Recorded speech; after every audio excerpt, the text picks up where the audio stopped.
अब कामर कांध पे सोए। मोर छड़ी तेरे हाथ है।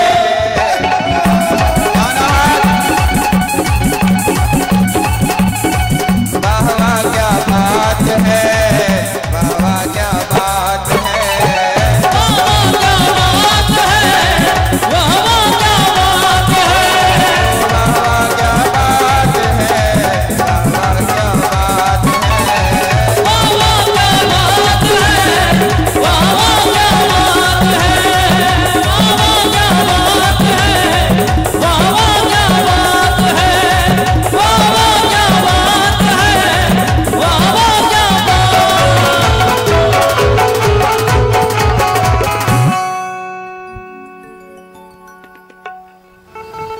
इतने सुंदर भगवान, इतनी मधुर माँ की झांकी।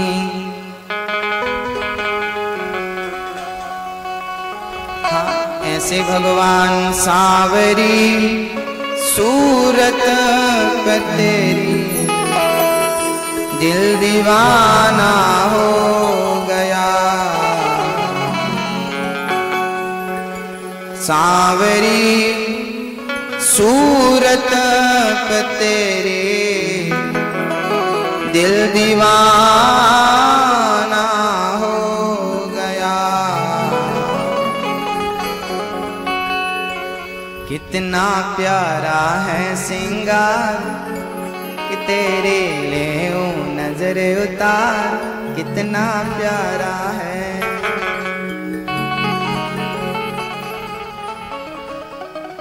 कितने सुंदर कन्हैया नंद बाबा नजर उतार रहे हैं, मैया यशोदा नजर उतारे हैं, मेरे लाला को नजर ना लग जाए।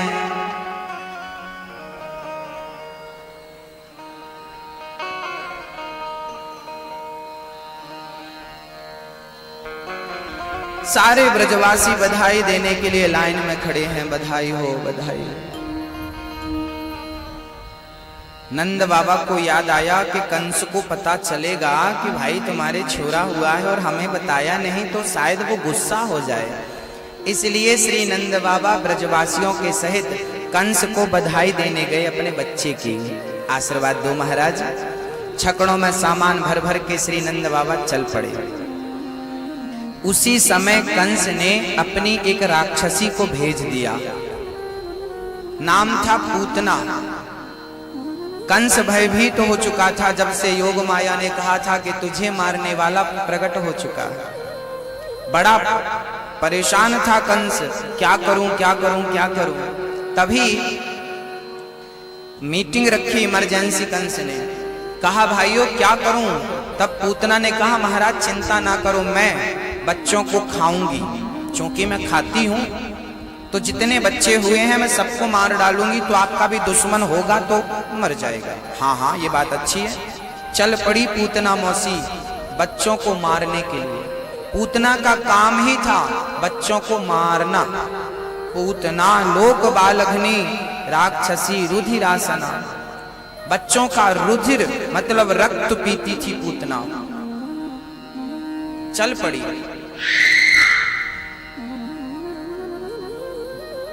गोकुल में बड़े पैमाने पर उत्सव चल रहा था यशोदा के घर पर। सारे नगरवासी भोजन प्रसादी कर रहे हैं, बच्चे नाच रहे हैं, खेल रहे हैं। पूतना ने सोचा कि यहाँ बच्चों की भीड़ है, यहाँ से ही अपने काम को अंजाम देती हूँ। तो पूतना मौसी अपने स्वरूप को बदलने के लिए योग माया का आश्रय लिया। वो माया जानती थी, माया जो राक्षसों की माया है वो माया जानती थी। उस माया का आश्रय लेकर के अपने स्वरूप को बदल लिया पूतना ने।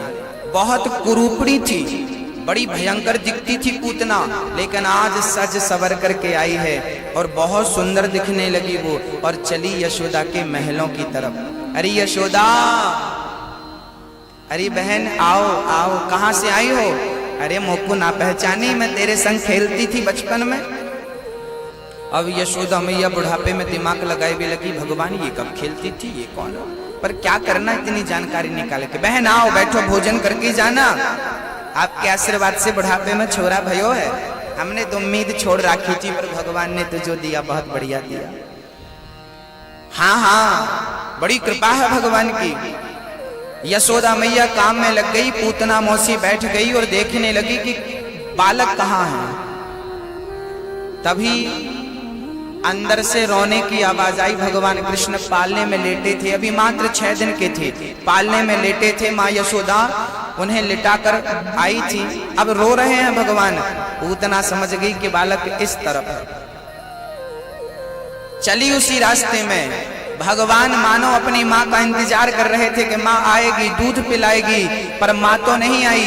पूतना मौसी आ गई, और जैसे ही पूतना मौसी आई, जमाने के सामने आप स्वरूप बदल कर चले जाओ तो सामने वाला कंफ्यूज हो सकता है, पर जगत का पालनहार उसके सामने स्वरूप बदल कर जाओ तो वो तो सब जानता है। एक माँ के 2 बेटे थे जुड़वा, दोनों एक से थे। जमाना कंफ्यूज रहता कि ये राम है कि ये श्याम है। लेकिन बताइए, जमाना राम को श्याम कह सकता है, श्याम को राम कह सकता है। जमाने की आंखें धोखा खा सकती हैं, क्या माँ की आंखें धोखा खाएंगी? जिसने पाला है, बचपन से देखा है, उस माँ को पता है कि ये राम है, ये श्याम है, उसकी आंखें चक्कर में नहीं पड़ती। ऐसे ही जिस परमात्मा ने हम सबको बनाया है, उसे पहचानने में क्या देर लगेगी? पूतना मौसी स्वरूप बदल कर गई, और जैसी भगवान के समीप पहुंची, भगवान ने पूतना को देखते ही अपने नेत्रों को बंद कर लिया, आंखें मूंद ली। किसी ने भगवान से कहा, प्रभु आपने आंखें क्यों मूंद ली? तब भगवान ने कहा कि पूतना हमें मारने आई है और हमारा काम तो तारने का है। मानो पूतना के पुण्य देखने लगे भगवान, किसका एक भी पुण्य मिल जाएगा तो मैं इसे तार दूंगा, क्योंकि भगवान का स्वभाव तारने का है। भगवान ने पुण्य देखना शुरू कर दिया पूतना के।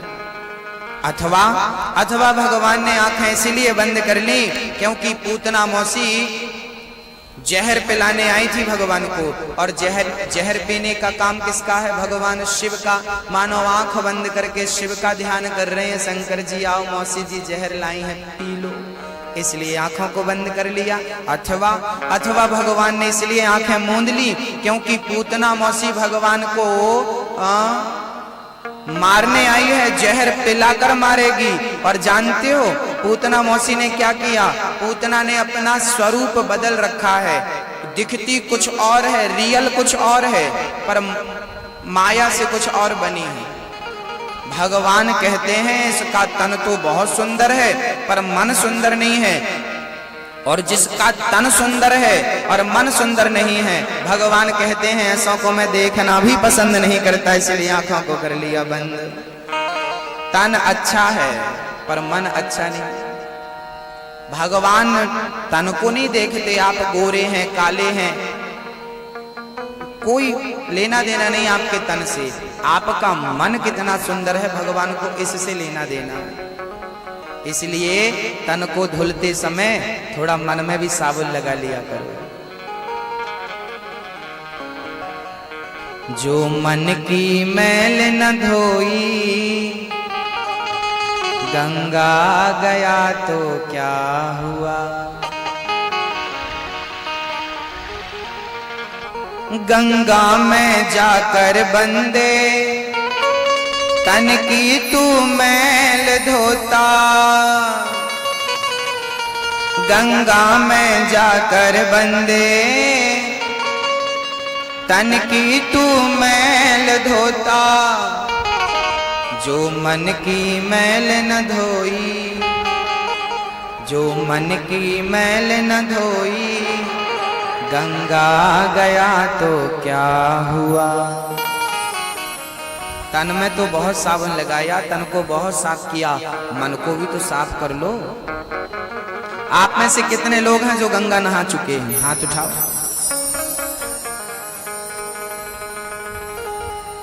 गंगा नहा चुके? आपके पास में तो मां नर्मदा भी है, वो भी गंगा से कम है क्या? कौन कौन नहाया नर्मदा मैया में? लगभग सब ने। ठीक। गंगा नहा लिए हो तो साफ हो गए कि नहीं, शुद्ध हो गए कि नहीं, पाप धुले कि नहीं? हाँ मैया जी, ओ मैया, ओ पंचायती मैया, ध्यान दो मेरी माँ, ध्यान दो।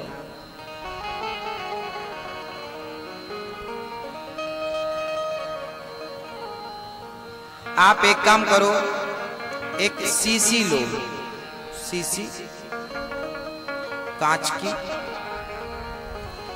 या किसी की भी, और उसमें अपने घर की नाली का थोड़ा सा पानी डाल लो, ढक्कन बंद कर लो और गंगा जी में डाल दो। 1 घंटा, 2 घंटा, 3 घंटा, 1 दिन, 2 दिन, 3 दिन पड़ी रहने दो, और फिर शीशी निकालो, ढक्कन खोलो और पियो। पिएंगे? आप में से कोई पिएगा? क्यों नहीं पिएंगे? वो तो गंगा जी से निकली है, गंगा जल है। 3 दिन तक गंगा में डूबी रही, लेकिन क्या उसकी गंदगी साफ हुई? तो फिर तो आप एक डुबकी लगाए हो, वो तो 3 दिन से अंदर ही थी। अर्थ क्या है? शीशी के ऊपर से पानी बराबर गुजरा, शीशे के ऊपर के भाग से पानी तो गया पर अंदर नहीं गया।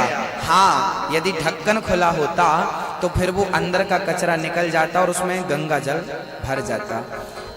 ऊपर से पानी गुजरा, नीचे से पानी गुजरा, आइट साइड से पानी गुजरा, चूंकि वो डूबी थी, लेकिन फिर भी उसके अंदर जो गंदगी थी वो खत्म नहीं भई। आप और हम भी शीशी की तरह है, अंदर गंदगी है, ऊपर से कितना भी गंगा नहा लो क्या फर्क पड़ता है? जब तक गंगा जल, गंगा की पवित्रता अंतःकरण में नहीं पहुंचेगी, और जब तक हमारा अंतःकरण, हृदय, मन, बुद्धि, चित्त और अहंकार, ये 4 अंतःकरण, जो अंतःकरण है हमारे, ये जब तक हृदय पवित्र नहीं होगा तब तक कितना भी गंगा नहा लो, नर्मदा जी नहा लो, क्या होने वाला है? क्या मिलने वाला है? गंगा मैया मिल जाएंगी। इसलिए कहा करता हूं कि गंगा नहाने के बाद प्रतिज्ञा कर लेनी चाहिए। हे गंगा मैया, आज तेरे जल को लेकर मैं प्रतिज्ञा करता हूँ या करती हूँ, आज से मैं संकल्प लेता हूँ या लेती हूँ, आज के बाद अपने हृदय में कभी क्रोध नहीं आने दूंगा, कपट नहीं आने दूंगा, झूठ का कोई स्थान नहीं होगा। मेरे अंतःकरण को गंगा मैया पवित्र करो और मेरे अंदर की सारी बुराइयां निकालकर पवित्र जल, पवित्र भाव मेरे हृदय में भर दो। जब गंगा मैया के चरणों में खड़े होकर पवित्र भाव अपने हृदय में भरेंगे तो अपने आप जो दूषित पदार्थ थे अपने आप निकल जाएंगे, फिर आपका हृदय पवित्र हो जाएगा और उस पवित्र हृदय से ही परमात्मा की प्राप्ति हो सकती है। शास्त्रों में बार बार कहा गया है, भगवान की प्राप्ति के लिए शर्त है कि मन का पवित्र होना जरूरी है ना मैया जी? तो गंगा सत्संग करके बंदे ज्ञानी तू कहलाता है, सत्संग करके बंदे ज्ञानी तू कहलाता है।